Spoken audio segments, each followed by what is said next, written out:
পারবে না। অতএব আমরা তো বাইসা গেলাম, আমরাই তো লাভবান। আমরা কি লাভবান? আমি কইলাম কেমনে লাভবান? আপনারা রাত্রের বেলায় তো কষ্ট করে তাহাজ্জুদের নামাজ পড়েন, ফজরের নামাজ পড়েন, রমজানে রোজা রাখেন, যত ইবাদত বন্দেগী আছে সব করেন। আল্লাহর যে সমস্ত বিধান, আল্লাহ যেটাকে হালাল করছে হালাল মানেন, যেটাকে হারাম করছে সেটাকে হারাম মানেন। এত কিছু মানার পরে আপনারা এত কষ্ট ত্যাগ স্বীকার করে যে জান্নাতে যাইবেন, আল্লাহ যদি আমাদেরকে দয়া মায়া কইরা মাফ কইরা ওই জান্নাতে দিয়ে দে, আল্লাহর কি কোনো ঠেকা পড়বো? কথাটা চমৎকার না? হ্যাঁ, আল্লাহর কি ঠেকা পড়বো? তা আমি কইলাম ভাই কথা তো যুক্তি, এত ইবাদত বন্দি করে আমরা যে জান্নাতে যাই আল্লাহর দয়া মায়া দিয়া, আর আল্লাহ যদি আপনারও দয়া মায়া দিয়া মাফ করে দে, তাইলে তো আল্লাহর কোনো ঠেকা পড়তো না। কথা তো চমৎকার বলছেন, কিন্তু আমি একটা যুক্তি দিই, দেখেন তো আপনার যুক্তির সাথে আমার যুক্তিটা মিলেনি। কই কোন তো? আমি কই আজকে এই মুহূর্তে যদি মাননীয় প্রধানমন্ত্রীর নাম লইতে ডরাননি? খুশি হইব প্রধানমন্ত্রী, জোরে কোন কি প্রধানমন্ত্রী, উনি যদি ঘোষণা করে বাংলাদেশের যত বিসিএস ক্যাডার আছে, বিসিএস ক্যাডারকে আমি প্রধানমন্ত্রী এই মুহূর্তে ঘোষণা করে দিলাম, তারা সকলে সুইপারের সমান যোগ্যতা রাখেন। তাদের দায়িত্ব হলো সুইপার, অর্থাৎ মেথর, কি মেথরগিরির কাজ করা। আর যত মেথর আছে সবাইরে মাস্টার্স কিংবা বিসিএস ক্যাডারের দায়িত্ব দিয়ে দিলাম, তাদের আসনে বসায় দিলাম। প্রধানমন্ত্রীকে বাধা দিব? জুড়ে কন বেড়া আমার ওইটা কয় হুজুর কি কোন? আসলে আপনারা মোল্লার হাঁটুর নিচে বুদ্ধি, আপনাদের বুদ্ধি শুদ্ধি নাই। প্রধানমন্ত্রীর কি ঠেকা পড়ছে যে প্রধানমন্ত্রী সকল সুইপার রে বিসিএস ক্যাডার বানাইতো আর বিসিএস ক্যাডার রে সুইপার বানাইতো? তো আমি যে গেলাম আরে নির্বোধ, আল্লাহর কি ঠেকা পড়ছে তাহাজ্জুদ পড়নেওয়ালাকে যেই জান্নাত দিব, তোর মতো বেনামাজিরে দাড়ি চাষুন্না বেড়ারে এই জান্নাত দিত? আল্লাহর কি কোনটা পড়ছে? কথা কন না কেন? আল্লাহর কোন জায়গায় ঠেকা পড়ছে? এজন্য আল্লাহর দয়া মায়া ছাড়া বাঁচা সম্ভব না। তো বলতেছিলাম মৃত্যু যে জায়গায় আপনার লিখিত আছে ওই জায়গায় হবে, মৃত্যু থেকে কেউ বাঁচতে পারবেন না। মুসলমান ভাইরা আমার, এজন্য মৃত্যুটা বড় ভয়ানক অবস্থা হয় কাদের জন্য? নাফরমানদের জন্য। একদিন আম্মাজান আয়েশা সিদ্দিকা আল্লাহর নবীর কাছে বসা, আল্লাহর নবী আম্মাজান আয়েশা সিদ্দিকাকে মৃত্যুর ব্যাপারে কিছু ইনফরমেশন দিচ্ছেন, কথা বলতেছেন। আম্মাজান আয়েশা চোখের পানি ফালায় কাঁদতেছেন। আল্লাহ নবীকে কান্দো কেন? ইয়া রাসূলুল্লাহ আমি কান্দি, আপনি যে মৃত্যুর বর্ণনা দিচ্ছেন, মৃত্যুর যন্ত্রণার কথা বলতেছেন, এই যন্ত্রণাটা কি বেঈমান কাফেরদের যেমন হবে নেককার মুমিনদেরও তেমন হবে নাকি? আল্লাহর নবী ডাক দিয়া কয় আয়েশা, হ্যাঁ বেঈমান কাফেরদের যেমন হবে নেককারদেরও সেম সেই সমান হবে। আল্লাহর নবীর সামনে আম্মাজান আয়েশা সিদ্দিকা ডাক দিয়া কয় ইয়া রাসূলুল্লাহ ইয়া হাবিবাল্লাহ, ওগো আল্লাহর পয়গম্বর, নেককারের মৃত্যুর যন্ত্রণা যদি হয় বদকারের মতো, তাহলে নেককারের নেক ইবাদত করে লাভ হলো কি? নামাজ পড়ে লাভ হলো কি? রমজানের রোজা রেখে লাভ হলো কি? তাহাজ্জুদের নামাজ পড়ে লাভ হলো কি? কনকনে শীতের মধ্যে ফজরের ওযু করে ঠান্ডা পানি দিয়া নামাজ পড়ে লাভ হইল কি? আল্লাহর নবী ডাক দিয়া বলে এ আয়েশা, দুনো দলের এই মৃত্যুর কষ্ট হবে, যন্ত্রণা হবে, কিন্তু দুইটার মধ্যে ব্যবধান আছে। কি আছে? জোরে কোন কি আছে? কেমন ব্যবধান? আল্লাহর নবী ডাক দিয়া বলে যখন একজন নেককার মুমিন বান্দার মৃত্যু হয়, ওই মুমিন বান্দার সামনে আল্লাহর পক্ষ থেকে একজন ফেরেশতা এসে তখন সালাম দেয়, সালামুন ক্বালাম মির রাব্বির রহিম।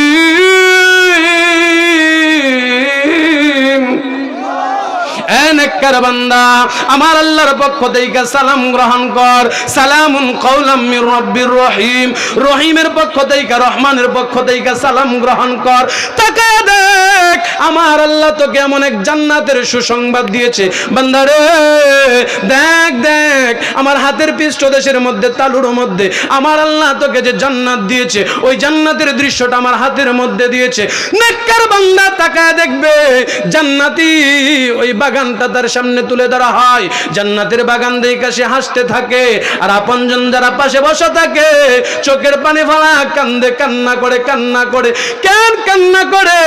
বলে আমাদের আপনজন তো এখন চলে যাবে, মুমূর্ষ অবস্থায় পড়ে রয়েছে। মুসলমান ভাইরা আমার, আল্লাহর নবী বলেন, আরে আয়েশা, নেককার বান্দা কেমন জান্নাতের সুসংবাদ দেওয়া হয়, আর বদকার বান্দাটার জন্য, বেনামাজি নাফরমানের জন্য, সুদখোর ঘুষখোরের জন্য, জিন্দেগিতে নামাজ পড়ে নাই, পর্দা করে নাই, আল্লাহর হুকুমকে বৃদ্ধাঙ্গুলে দেখাইছে, আরে আয়েশা, ওই বদকারের মৃত্যুটা কেমন হবে জেনে নাও। বদকারের মৃত্যুটা এমন হবে, একটা জীবন্ত ছাগলকে দুইটা ঠ্যাং গাছের মধ্যে ঝুলা যদি উপরের দিকে রাখা হয়, মাথাটা নিচের দিকে রাখা হয়, আর তার চামড়াটা যদি টেনে টেনে খোলা হয়, আরে আয়েশা, ছাগলটা যেমন, বকরিটা যেমন কষ্ট পাবে, একজন বেনামাজি নাফরমানের ভিতর থেকে যখন মালাকুল মাউত রূহটা বের করার জন্য চায়, মালাকুল মাউত আজরাইল যখন রূহটা বের করার জন্য আসে, পায়ের বৃদ্ধাঙ্গুলির ভিতর তার রূহটা পালন করার চেষ্টা করে, আল্লাহর নবী বলেন তার দেহের মধ্যে 360টা রোগ রয়েছে, প্রত্যেকটা রোগে রোগে, প্রত্যেকটা শিরা শিরায় রূহটা পালন করার চেষ্টা করে। দুনিয়ার মানুষ তখন ডাক দিয়া কয়, তাকায়া দেখ, আব্দুল করিম আব্দুর রহিম জিহ্বা বের করে দিয়েছে, আব্দুল করিম আব্দুর রহিমের বুঝি পানির তৃষ্ণা লেগেছে, আয় আয় জলদি করে পানি নিয়ে আয়।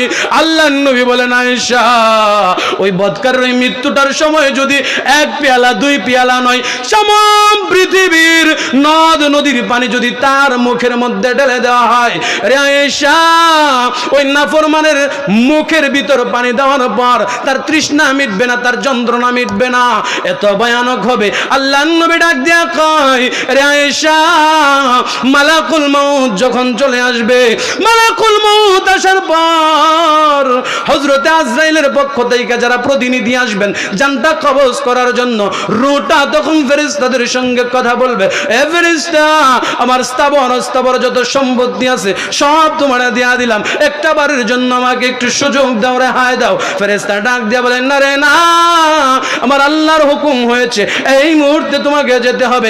বান্দাটাকে যখন নিয়ে যাওয়া হয় তখন আপনজনরা কাছে বসে তাকায়া থাকে, মেয়ে ডাক দিয়া কয়, আব্বার একটু আনারের রস খাওয়াও, ছেলে ডাক দিয়া কয়, আব্বার একটু ডাবের পানি খাওয়াও, কয় কি কয় না? পানি কেন? ওনারে যদি সমস্ত পৃথিবীর নদ নদীর পানিও দিয়া দেন, তারপরে ওনার পানির তৃষ্ণা মিটবেন না। কেন মিটবেন না? না মিটার কারণ একটাই, মৃত্যুর যন্ত্রণাটা তাকে কি করছে? গ্রাস করছে, ওইখান থেকে বাঁচার মতো কোনো সুযোগ নাই। এজন্য মৃত্যুর সময় ভয়ানক একটা অবস্থা হয়, ওই অবস্থার মধ্যে ঈমান নিয়ে টিকে থাকাটা বড় কষ্ট হয়। আমাদের যে ঈমান, ওই ঈমান নিয়ে বাঁচাটা বড় কষ্ট হয়। একজন শাইখ, জগৎ বিখ্যাত একজন ওলিয়ে কামেল ছিলেন শাইখ জাকারিয়া রাহমাতুল্লাহি আলাইহি। ওনার এক গ্রন্থে পাওয়া যায়, উনি যেদিন ইন্তেকাল করবেন মমস্য অবস্থায় পড়ে রয়েছেন, মুরিদানরা চতুর্পাশে ওনাকে ঘেরাও ঘেরা বসে রয়েছে। মুরিদানরা তাকায়া দেখে শাইখ জাকারিয়া রাহমাতুল্লাহি আলাইহি আর কথা বলতে পারতেছেন না। মুরিদানরা আতঙ্কে পড়ে গেছে, কই শাইখ দিয়ার কথা কই না। ডান পাশ থেকে মুরিদানরা কালেমার তালকিন দেয়, ও শাইখ পড়ে নেন লা ইলাহা ইল্লাল্লাহ। যদি লা ইলাহা ইল্লাল্লাহ মৃত্যুর সময় জবানে আসে, আল্লাহর নবীর হাদিস, একটা বাচ্চা যখন কথা বলতে পারে তার জবান দিয়া কথা বের হয়, আউয়াল কথা, প্রথম কথা যদি লা ইলাহা ইল্লাল্লাহ হয়, আর মৃত্যুর সময় শেষ কথাটা যদি লা ইলাহা ইল্লাল্লাহ হয়, ফাদখালাল জান্নাহ, তার জন্য জান্নাত ওয়াজিব। সুবহানাল্লাহ, জোরে কান। আল্লাহ তাকে জান্নাত দিয়া দিবেন। অতএব মুরিদানরা ডান পাশ দিয়া বৈশা বলতেছে, ও শাইখ বলেন লা ইলাহা ইল্লাল্লাহ। শাইখ যখন ডান দিক থেকে চেহারাটা বাম দিকে ঘোরায় নেয়, মুরিদানরা বাম দিক দিয়া কয়, ও শাইখ বলেন না লা ইলাহা ইল্লাল্লাহ, আপনার জীবনের শেষ কথাটা হোক লা ইলাহা ইল্লাল্লাহ। শাইখ পড়েন না, আসমানের দিকে তাকায়া তাকায়া চোখের পানি বায়া বায়া পড়তেছে। শাইখ জাকারিয়া কান্না করতেছেন। মুরিদানরা ডাক দিয়া কয়, ও শাইখ পড়েন না লা ইলাহা ইল্লাল্লাহ। শেখ জাকারিয়া পড়েন না, কোনো সারা শব্দ দেন না। মুরিদানরা বড় চিন্তায় পড়ে গেল। হাজার হাজার লক্ষ লক্ষ মানুষ যে শায়েখের হাত ধরে দ্বীন ইলাহির পথে এসেছে, শহীদিনের পথে এসেছে, আজকে ওই শায়েখের মৃত্যুর সময় মমস্য অবস্থায় জবান দিয়া কালেমা নসিব হয় না। আফসোস, এখন কি করা যায়? শায়েখকে তো কালেমা পড়ানো যাইতেছে না। আল্লাহর নবীর ওই যে একজন খাঁটি উম্মত শেখ জাকারিয়া রাহমাতুল্লাহি আলাইহি, ওনার মুরিদানরা চতুর্পাশ দিয়া বসা, পেরেশানি হতাশাগ্রস্ত হয়ে গেছে। শায়েখ কালেমা পড়েন না, কালেমা পড়েন না। হঠাৎ করে শায়েখের জবান খুললো, শায়েখ কথা বলতে পারে। হুঁশ ফিরে আসার পর মুরিদানরা জিজ্ঞাসা করেন, শায়েখ আপনাকে যখন বললাম, ও শায়েখ, আমরা ডান দিক থেকে যখন কালেমার তালকিন দিলাম, আপনি চেহারাটা বাম দিকে ঘুরে আনিলেন।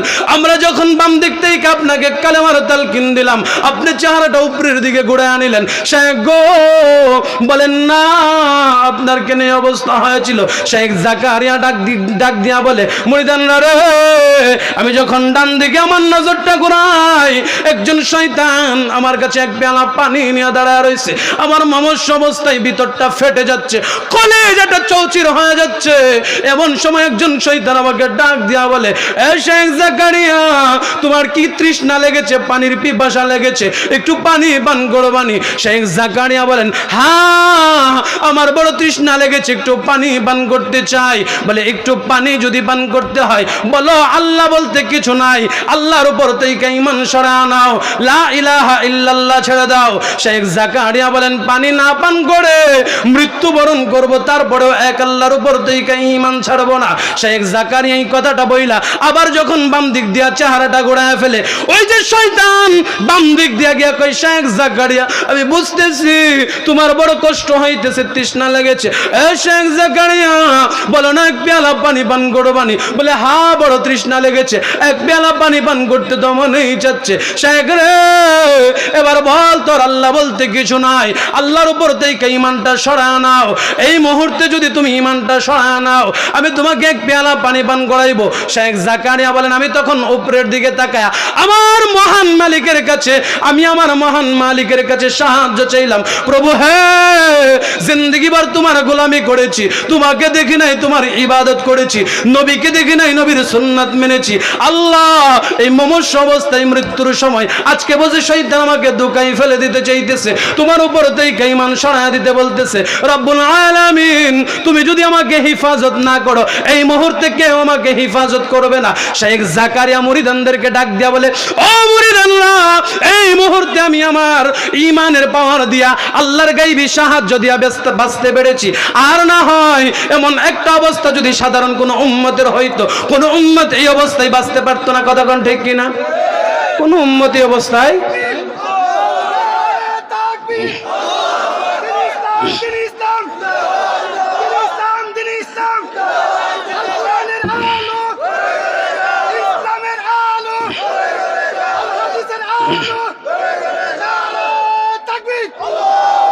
মুসলমান ভাইরা আমার, সাধারণ কোন উম্মতের পক্ষে শয়তানের ধোঁকা থেকে বাঁচা সম্ভব না। কথা কোন ঠিক কিনা? এই যে মৃত্যু থেকে যদি বাঁচতে হয়, চেষ্টা করলেও পারা যাবে না, কিন্তু কবরের আযাব থেকে চেষ্টা করলে বাঁচা যাবে কি যাবে না? জোরে কোন যাবে কি যাবে না? মৃত্যু থেকে কোনো মানুষ রেহাই পায় নাই, বাঁচতে পারে নাই। স্বয়ং নবী, জিনার জন্য আল্লাহ আসমান বানাইলেন, জমিন বানাইলেন, ওনাকে কি শরীয়তের পর্দার আড়ালে যাওয়া লাগছে কি লাগছে না? দুনিয়ার বাড়ি ত্যাগ করা লাগছে কি লাগছে না?